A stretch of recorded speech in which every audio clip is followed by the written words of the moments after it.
Hey there and welcome to Lady Dynamite Creates. I'm Tiffany and today I have the pleasure of participating in a holiday collab with my fellow doll friends.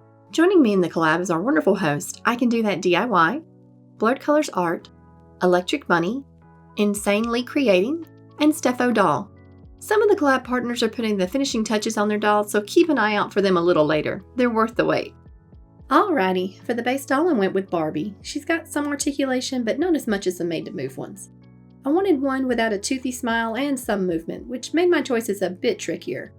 I popped her head off and quickly stripped off her factory paint. I leave her hair as is because I plan to keep it. On to the clothes and it's ruffle time. The underskirt is going to be row upon row of ruffles, so I bust out the dreaded rolled hem foot and get to hemming the miles of 2-inch fabric. Hemming these strips is a pain in the butt, a classic case of love the outcome, hate the process.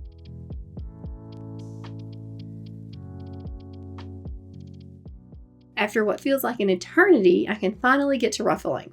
I've got my gathering foot ready and tension cranked to 8, and whoosh, instant ruffle magic with zero effort. It's such a relief after that rolled hem ordeal. I'm aiming for that cozy 90s holiday Barbie look with a dash of Victorian Carol or flair, so fur, ruffles, and plaid are a must-have. Now the fun part. I get to sew those ruffles onto the skirt. Once all the layers are party ready, I'll pop on a waistband to tie it all together.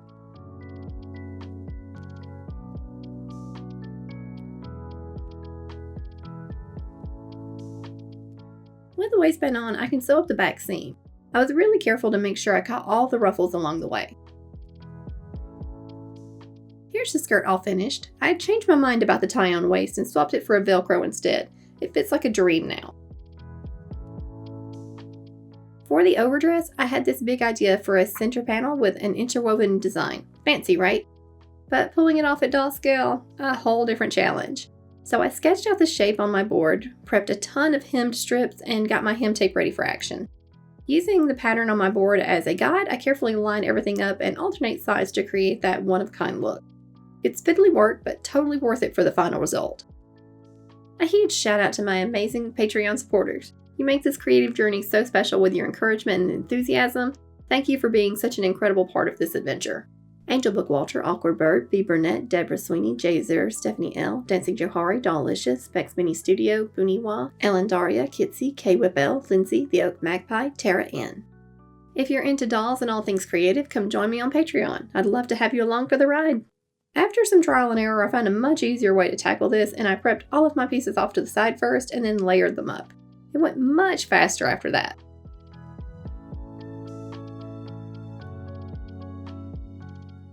Finally got that whole area covered. Yay! Except it's just a giant blob now. Not the nice pattern shape I need. No worries though, I pop my template on top, trace it with some heat dissolving ink, and then base stitch around the edges to lock everything in place. Once that's done, snip, and it's ready to go. And as you can see, my scissors struggle. It is quite thick, especially at the doll scale, so hemming it is out of the question. I will use some embellishments later to disguise that bottom edge. It did turn out so pretty though.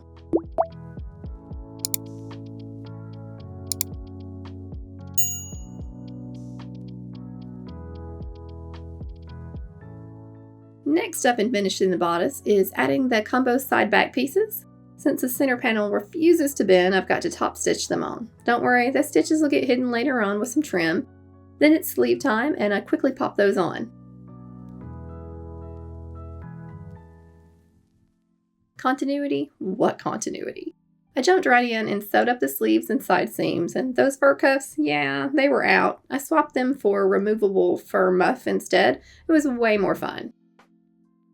Time to dive into the skirts. First, I hemmed the inner edge and added a gold trim, but I didn't stitch it all the way to the top since I'm planning to continue it up around on the bodice.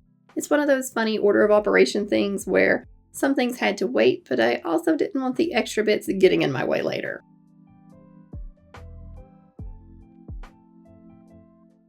Next up, the fur trim for the bottom of the skirt. Before stitching it on, I trimmed down the seam allowance to keep the bulk in check. Fur always looks amazing, but let's be real, it comes at a price. There was fur fluff everywhere. The raw edge of the fur was ugly, so I decided to tuck it in for a cute, bubbly trim look.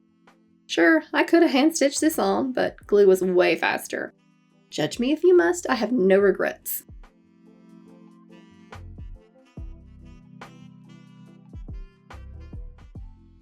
I gathered up the top edge of the skirt until it matched half the length of the bodice waist. Then I stitched them together. And of course I repeat the whole process for the other side of the skirt too.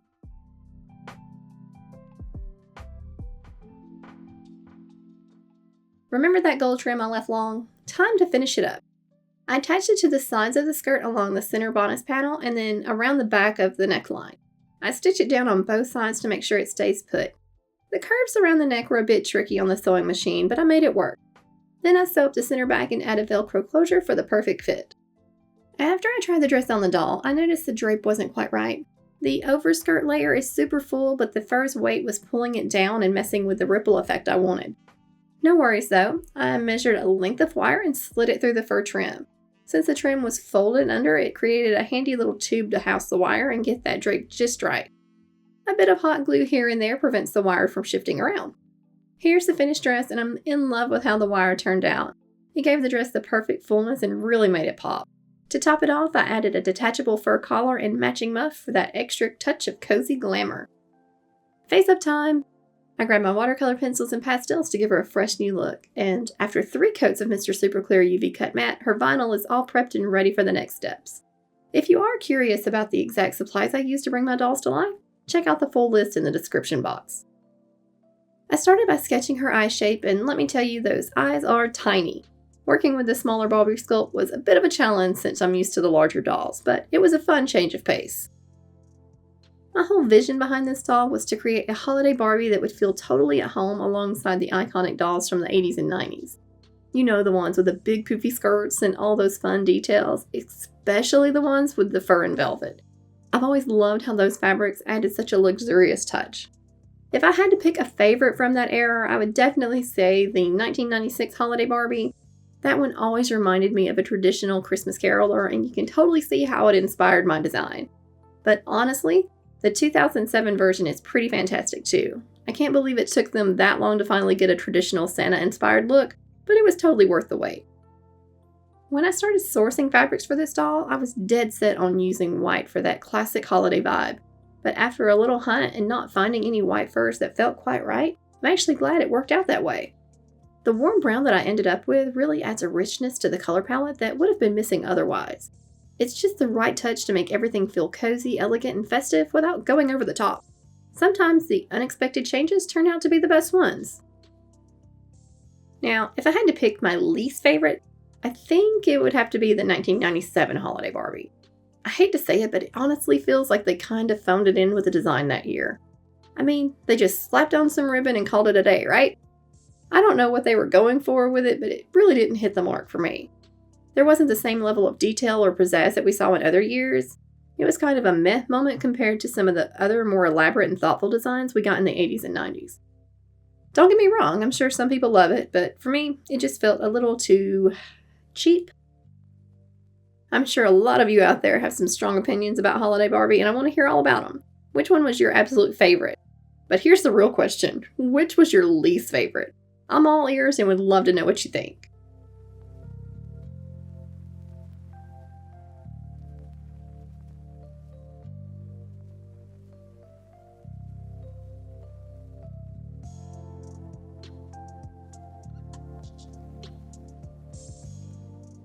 This face-up is so close to being finished, and now I'm using a brush to really fine-tune those details and give them that delicate touch.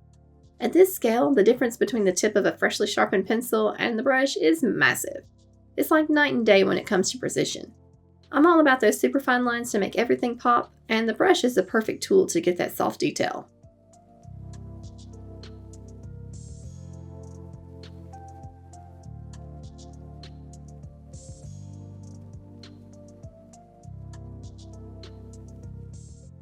I decided her cheeks and nose needed a little extra rosy glow, like she's just come in from the cold, so I added a bit more color. And finally, this face-up is complete. Even though I'm still getting the hang of working with Barbie, I'm pretty proud of how she turned out. She's looking adorable. I decided to keep her original factory hair because, let's be real, time was not on my side. Jury duty swooped in and ate up my schedule, and I knew a full rewrite would probably leave me scrambling to finish on time. So instead, I tried a quick heat test, which immediately melted the strand I tested. Oops, plan B, a classic boil wash curl. Since her hair is on the shorter side, I use a little tape on the ends to help wrap it around the straws, and wetting the hair makes this way easier. Once everything was wrapped up, I dunked it all in boiling hot water and set it to dry overnight. The next morning, ta-da! The curls turned out absolutely perfect, although next time I need to remember to use the blue tape, not the beige. The beige just didn't want to unstick.